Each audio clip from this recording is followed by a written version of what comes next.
My friends, good day. Last year in the summer, a Titan submersible imploded not far from the wreck of the Titanic, which it was planning to explore. 5 people died on that occasion.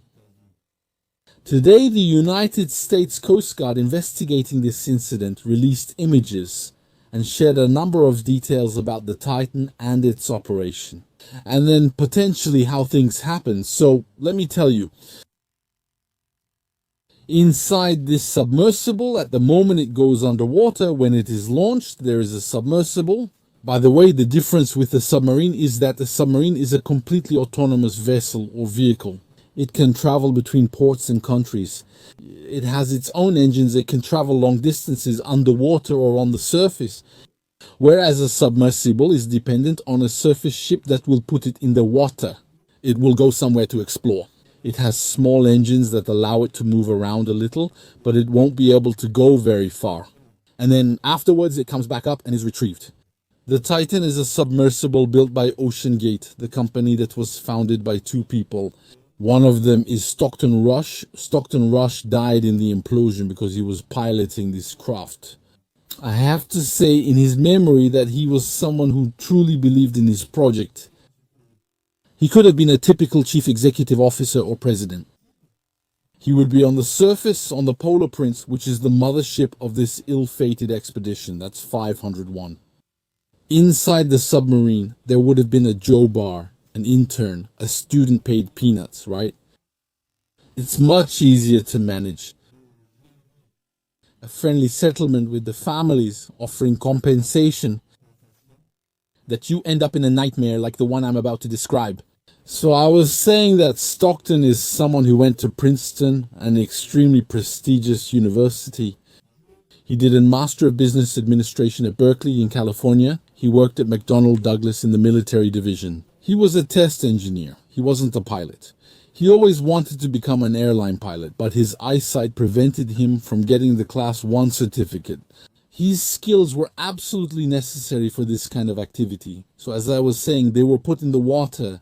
That day there was Mr. Stockton and there was a Frenchman who acted as a guide, right? He was actually called Mr. Titanic in the field, Mr. Nargelet. And there were 3 clients. We have a guy who lives in Dubai, a businessman, and then we have a guy of Indian origin, British of Indian origin. With his 19-year-old son, it was actually Father's Day. And then the son wanted to come. He didn't really want to come. It seemed that he was terrified to get into this machine, which is not only dangerous, but also looks dangerous. Many things seem reassuring, but are actually dangerous. So you can get caught up in something without ever understanding what was going to happen. And that's not the case with this submersible.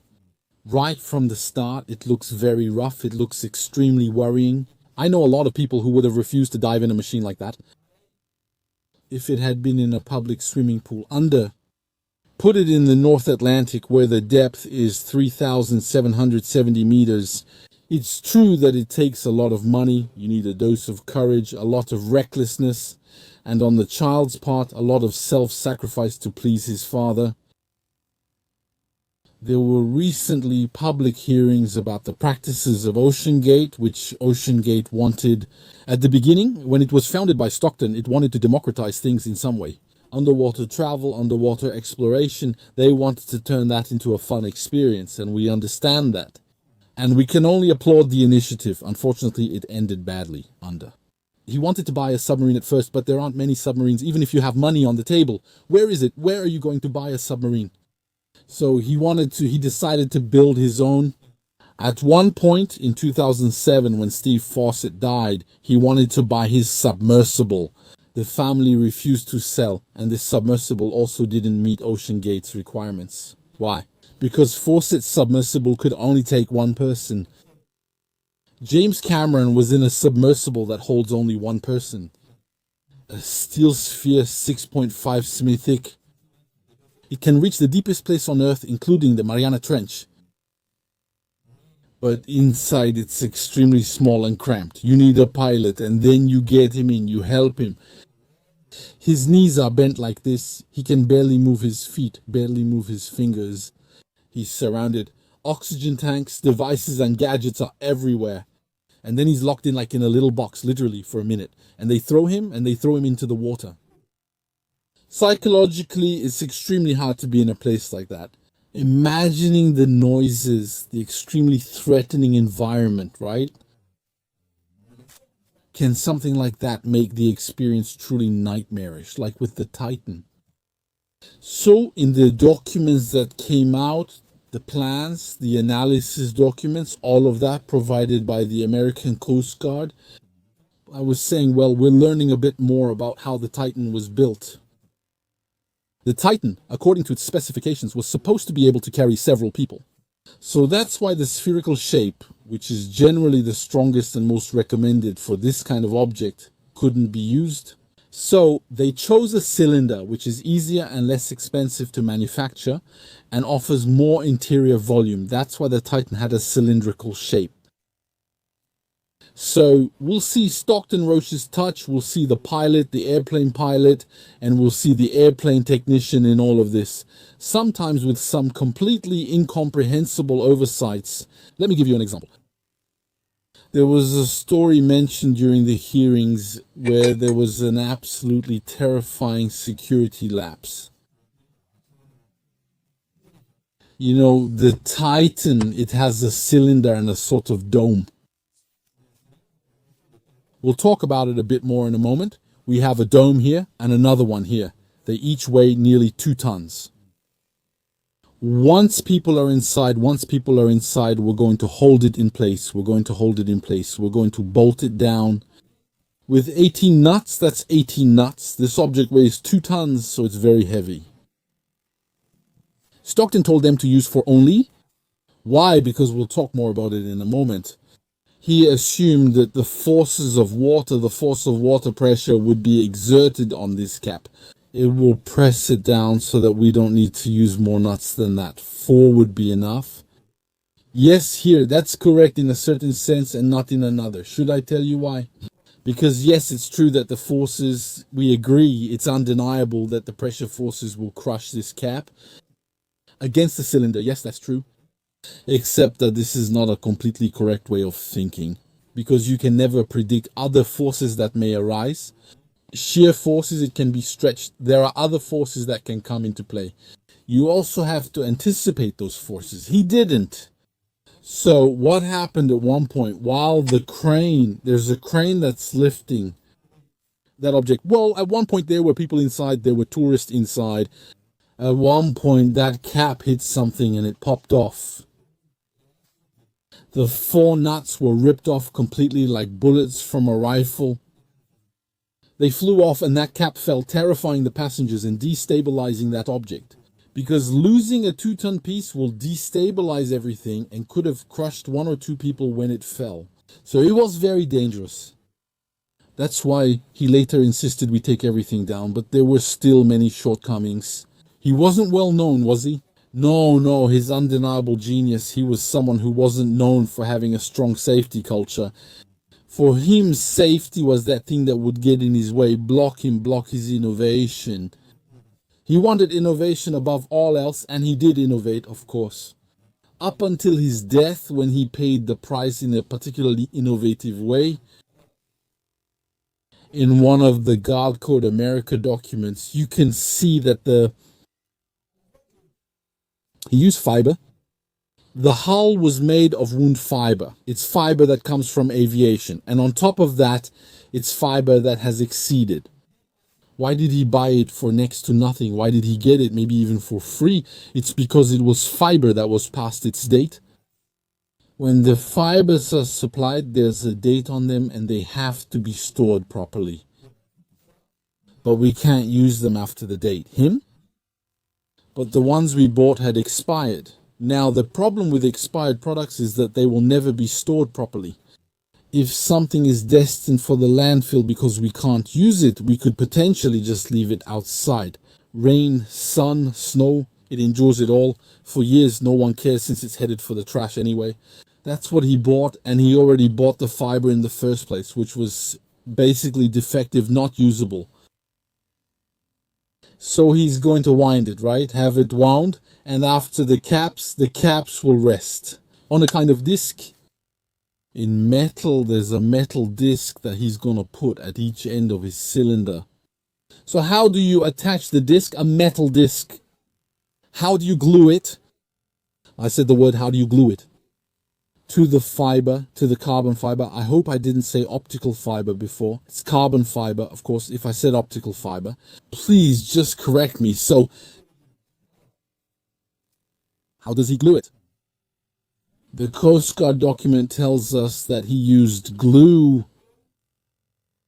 What kind? Not a kind. The glue 9394 394. It's this glue. Funny. We see the guys spreading it. We see them spreading it with a spatula.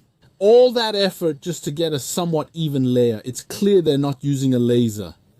Trying to get the cleanest, nicest layer possible so they can install the metal against the optical fiber, the glue in question. Thanks to those who support the channel, by the way, right? Technicians, pilots, people who support the channel on Patreon. Here it is. It's made in 2 parts. It's made in 2 parts.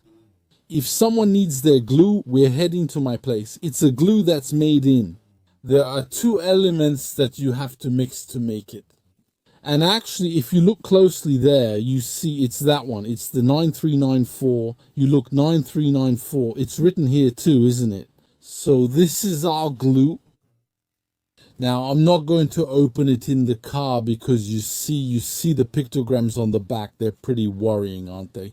So this glue here, that's what was used. If you want us to do experiments with it, there's no problem. Just suggest it to me. I'm ready to do experiments with it. The only thing you can't ask me is to go underwater to the Titanic. But otherwise, we can play with it if you want. And then we can do experiments. You just need maybe a piece of carbon fiber, a bit of steel. Try to stick them together, see how it holds, all that. Why not? We can do something like that, but that's exactly what was used for the Titan. Now, if you look on it, this glue, it says aero, made for glue, also for aviation. It says aero. So the problem is that we have a glue. Okay, it's originally made for aviation, so it's certified for aviation. How will it react underwater? How will it react underwater? How will it react to high pressure? How will it react to salt water? That's the problem. I'm just imagining it that way. If I had to build an underwater drone, I would have accepted it easily. I would have told them, yes, it holds up well in aviation for a marine application. I don't really see the problem if I were making an underwater drone. But since we have a vehicle that has to have humans inside, that's where you have to be careful. That's where it becomes tricky. He used this glue. Oh no, so in his logic, that's it, he's dead. But we can imagine, depending on the silly things he did before. He imagined this. We said something else. I'm making a section and taking this part. Watch closely what I take. I'm going to draw this part bigger. You see this part? Where the metal meets the optical fiber. We're going to draw that. Look. So I'm going to put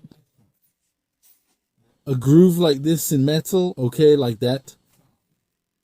We slid it in as clearly shown in the construction videos.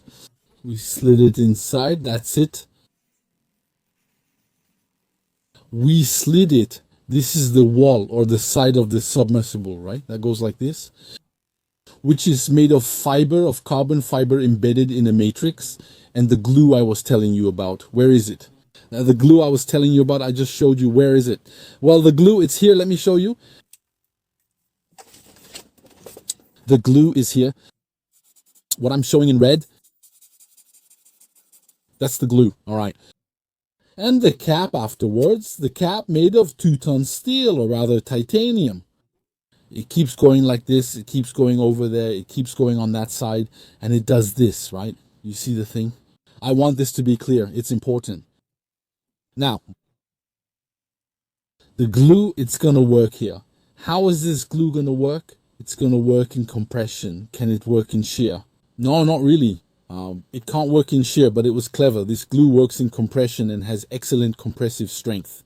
That means we can compress it, or compress the glued pieces like this without the glue breaking down, degrading, or coming off. So that's possible. We can also make it work in shear. That means these are two glued pieces. Shear is the force that tends to separate them like this, so the glue works very well in shear. Where glue, and glues in general are not very, very good, is when they work in tension. It's when we do this and create a force that tends to do this. The line resists tension like most glues, but only up to a point. Too much force will separate it. And the worst part is that for all glues, if I give you two objects glued like this, usually you won't take them like this. Look. Suppose I give you these two objects, glue them here and do this. How will you separate them? You're not doing this. Usually you'll do this instead. See? Do this so you can create a separation and create tension right there until they split. You get it, right? Let me show you something. For Mr. Stockton, we only have compression forces, but that's not true. Let me show you the submarine. It's crushed, isn't it? It's crushed by pressure. It's crushed by the pressure coming from both sides, and it's also crushed by the pressure coming laterally, like this. Let's go. It's crushed like this. So the problem when you have a crush like this is that they probably must have had it. I'm going to tell you something. Details that suggest it could happen. Let's imagine we have this. Let's imagine that at some point the wall starts to give way, that it starts to give way. Notice the angle here, which makes you compare this angle to that one. Yeah, here is the interface angle between this part and this part, which has changed. That means if I go back, well, I don't have it yet. I don't have any other colors, right? Because my daughter, she took all my Sharpies and everything. So look. Look.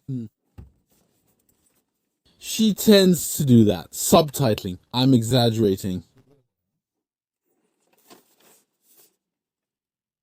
You see it. You see the separation.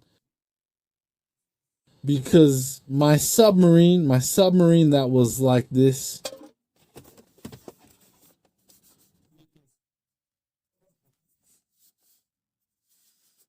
Now we start to do this. It starts to be crushed by... It starts doing this by the water. What happens to the angle? Notice it was here perpendicular. You see that originally. Look at the part, the dotted line. That's the origin. I have a 90-degree angle. I don't have a 90-degree angle. Now it's starting to bend. And what's going to happen? We have it at the interface. Here we have this, the metal and the fiber optic part. And then when this one bends, what are we going to have? The metal part is like this, and the fiber optic part. Why do I say fiber optic? Since the beginning of the video, fiber carbon. How does it bend? How does my glue work? It mainly works through compression. Do you see that? There we have a separation. Now it's working in tension, okay? That's not part of the design. It's working in tension. So what happened? And how did Mr. Stockton hope to avoid that? Because this submersible went to the Titanic several times. I believe it went 13 times and this was its 14th descent. So we have a fatigue phenomenon. Because yes, it went several times without imploding, but this time it imploded. You see, there was a fatigue phenomenon that he didn't anticipate. Well, he did anticipate it. He knew there was fatigue. But what did he do to control it? What did he do to manage that? Normally, after each dive, he was supposed to have his submarine thoroughly inspected, and in particular to use, for example, similar x-rays to try to find cracks, fractures that might be starting to develop in his submersible. That's what he should have done. Now, he couldn't do it, because doing it for an object that big, that heavy, which doesn't move easily, would have increased the bill and would have ended up... The tickets were sold for $250,000. Well, maybe he should have sold them for twice as much. You see, that might have been a problem. Like this, he didn't want a profit. It's just simple. There are limits on how much you can sell tickets for. So he had to find a solution that didn't involve an X-ray analysis of his submersible. So what did he do? He developed a microphone system. He said, I'll place microphones everywhere. And I capture acoustic events. I capture the noise. What does the hull do? So indeed, the hull at first. When it goes underwater, it starts to make little noises as it receives water pressure. There comes a moment at depth when there is no more noise. Because quite simply, things are really set in place. At that point, everything it could do, even just micro movements, has already moved. Everything is well compressed, one against the other. And he said, if later on I start to hear acoustic noises again, I start to hear acoustic events, that means it's starting to give way. There's a problem, and we can imagine some specific noises. We can concede that point to him before it gives way. But the problem is, will these noises be heard, or will these noises be measurable? Or will these noises manifest themselves enough? For a long time? Let him return to the surface. And that's the question, because if there's a strange noise and then we have an implosion 30 seconds later, I mean, we haven't gained anything. Let's go back to that fateful day. All morning, the 5 guys are put inside the submersible and they are bolted in. Right? And they are dropped into the water off a platform from which they go down pretty quickly. We don't know how it goes down. Toward the place where the Titanic rests. They go down, and we imagine that very quickly they lose sight of the surface, that after a while they enter a dark zone, as if they were diving into coffee, right? It's extremely dark. And then they're stuck together. It's pretty small, it's quite cramped as a place, especially when there are a lot of people. People have described it as the back of a small van with a carpet and no seats. So imagine a small van, 5 guys inside, legs crossing, shoulder to shoulder, all that. And then they get out. He puts on a little music for them, maybe to distract them, to try to relax them a bit. Well, I can understand. After a day of work, it can be tough or whatever. You can find some relaxation in music. Except that when you're 2,000 meters deep in the North Atlantic, I doubt music is going to do anything. To stress, that's it. So they go down, and then at some point they're talking. So with the surface regularly. And at some point there's a problem that's going to happen. This problem happens at around 3,400 meters, 3,400 meters, and there's a huge problem. That problem justifies Mr. Stockton sending a message to the surface to tell them, listen, we're going to come back up. He doesn't say we're coming back up, just that we've dropped some ballast. That's all. James Cameron, who is very close to the submersible community, already said it last year. But it was confirmed by the United States Coast Guard. So this time it's official. That means that the guys are going down to the Titanic. They're close to it at a spot where the depth is about 3,770 meters. So they're going down. It's been an hour and a half that they've been descending, 90 minutes of descent. It's not a place you can easily return from. And I can tell you, just from having done scuba diving, when you reach a certain depth, even if you're just at 40 meters, just 40 meters underwater, if you have a problem now, it's not just about bouncing back quickly. It doesn't happen that easily. You can't have a problem. If you do, solve it immediately. You can't just kick and hope to escape in seconds. No, it doesn't work like that. It takes time to come back up. So once we're at 90 minutes underwater, that's about 3,300 meters. As I said, we can't return to the surface just because we want to. It takes time. It took them an hour and a half to get there. It'll take them roughly an hour and a half to come back up, at the very least. During that time, anything can happen. The event that made them decide to release the line and come back up must have been serious enough, significant enough, alarming enough for Stockton to decide to cancel the dive when they were so close to their goal.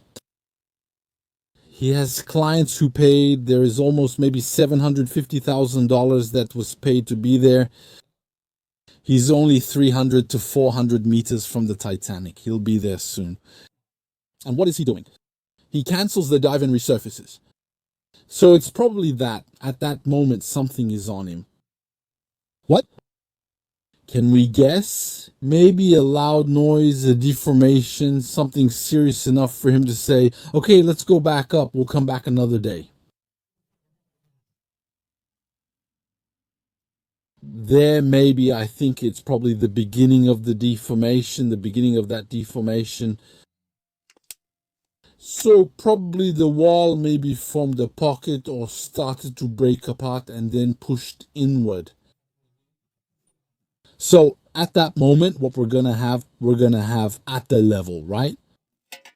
At the level? As I told you, from this metal disc, which won't deform, we're going to have this separation between the disc and the fiber of your band. So this separation will start. What's going to happen? It gives way. He has time to write that he gave way. So we're at 3,300 and some meters. I was saying probably at that moment it starts to rise again. And in the meantime, an implosion is going to happen. But this time, the implosion is extremely violent. It's not just that. Do you know why? The state in which we found it, if you will. It did this. If I take my submersible, I'll show you. If I take my submersible, well, that one, so there, I take it. Isn't it the part with the porthole? This part with the porthole? Well, what happened is that all the elements, all those pieces, they broke. A lot of pieces that came off from here. And we found them over on the opposite cap. So practically the break happened from there, most likely. At the interface between the wall here and the cap where the glass is, it goes through. It's at that moment, at the level of the glue I told you about, at the level of the glue from 93, 94, at that glue, at that joint. That's where it gave way. Surprisingly, it failed despite being under compression. So probably there was an initial deformation, and that deformation caused it. That deformation may have caused the wall to do this. I'm exaggerating, it wasn't that sharp. Maybe just 2 or 3 centimeters. But at the same time, this deformation means that now this time we're working like this. It means this one. This wall now tends to start separating from the place where there's glue, and water will immediately get in. All right. But the submarine doesn't sink there. Maybe it started, maybe water started coming in, so the water comes in. Either it comes in under pressure. We're at 300, 3,000. I was saying 300 meters, so there's still a lot of pressure. Either it comes in under pressure, or it trickles in because the pressure is broken. When the water passes through gaps like this and there, maybe it will just trickle, or there are drops falling inside, or something like that. It didn't necessarily flood the submarine. Why? Because if the submarine had been flooded, it wouldn't have imploded. That means if the submarine had filled with water quickly, or even in 2-3 minutes, or even in 3 seconds, it doesn't matter. It wouldn't have imploded because being full of water would have equalized internal and external pressure, preventing implosion. And then we would have found the submarine lying on the sand with 5 guys inside, but it wouldn't have imploded. Except here we have a real implosion, which proves that the submarine wasn't significantly flooded, right? So what happened is that's shown by the videos we see. We can see that in this part here, the water started. Maybe I should make another drawing because my drawing now is a bit too overloaded, isn't it? So, look. We have another submarine. Let's say I do this.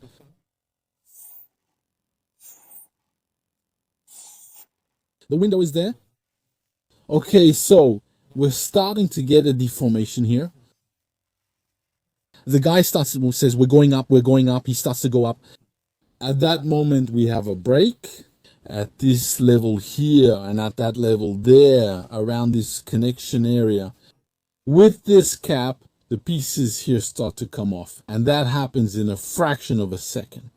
And to be thrown inside, All right, it's being thrown inside. Actually, everyone and everything ends up inside. By the way, the water will probably eject the plexiglass disc. It'll go away. It'll never be found. And when we find the cap, we'll find it with just a mark here, where there was this supposed spot where the glass was. Bottom line, because that piece was put back together and it was found lying on the sand without the glass, so the glass at some point was expelled. It's probably nearby, but hard to see underwater since it's translucent and becomes transparent in water. Like that, there's probably not much to see unless you touch it. When you come across it, you can't see it. So we have this, all these pieces, right? They end up inside here.